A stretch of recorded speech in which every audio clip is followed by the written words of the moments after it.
Let's see. Welcome to this little short episode of Killing Floor, where I will more or less go through the different classes. Well, let's start with the field medic. The field medic is basically your supportive character that heals your party members. Some can be rather good healers, some not really. You have the support specialist, which also is a specialist but also a crowd controller, in the way that he can seal doors faster than everyone else. He has shotguns, so he does spread damage, so more than one enemy can die at a single shot. The sharpshooter is your basic one shot, one killer, though he does damage through headshots, as can be explained by his name. He can take out like the flesh pounders rather easily, while the others struggle a little bit.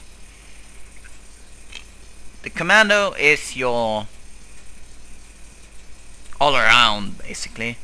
He can tell how much health the enemy has, and he has fully automatic weapons to take out both stalkers and other enemies rather easily, though the thing is, he doesn't get as much damage bonus on his weapons as the others get. The berserker is your basically I run up close, kill everything with melee weapons. He gets the chainsaw, which is a rather good addition to that. You can hold a single door from even flesh pounders sometimes. Though if a flesh pounder does a special attack, it will still kill the berserker in one hit. So field medics are their best friends, and their rapid movement is also rather nice, which is why you want the katana instead of the chainsaw. He cannot be grabbed by clots, which means he has full freedom throughout the map, though he still can take a lot of damage and die. The firebug is your crowd control fire DPS class. Everything that he sets fire on takes damage over time, and as far as I know, nearly anything can be killed by him in a few seconds. The demolitions guy is a tactical crowd controller and your crowd controller. He uses grenades, he uses the remote pipe bombs to do damage to opponents that normally takes more than one hit to kill, and makes them into giblets, as can be explained by his name.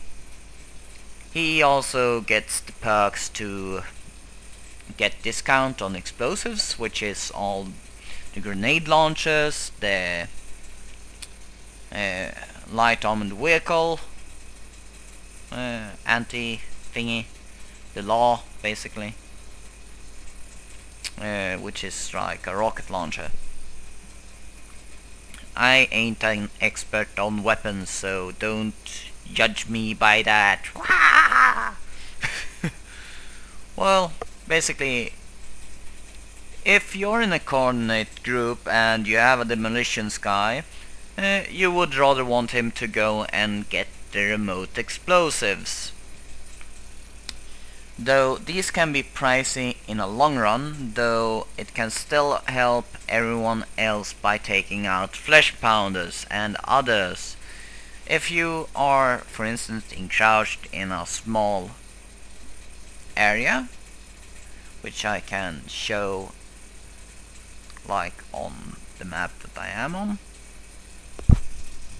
though I will not really show it right now since it's just a pain in the ass. But basically, if you have a door with two sides. Well, of course it will have two sides, but still. You and your group is inside of that.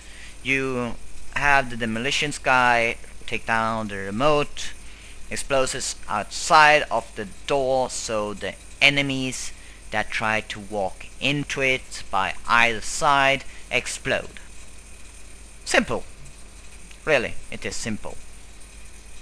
Though I advise anyone to not stand at the door while the enemies try to go through it, unless you are a berserker, but even a berserker can take damage from the demolitions guy's explosives.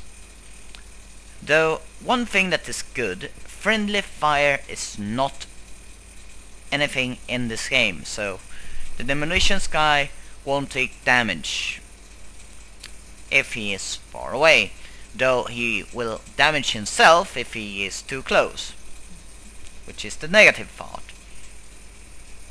Though if you have a friend standing in front of you holding the mob and you shoot a grenade launcher round right at the enemy so they fly away, your friend will not have taken a single hit point damage by that.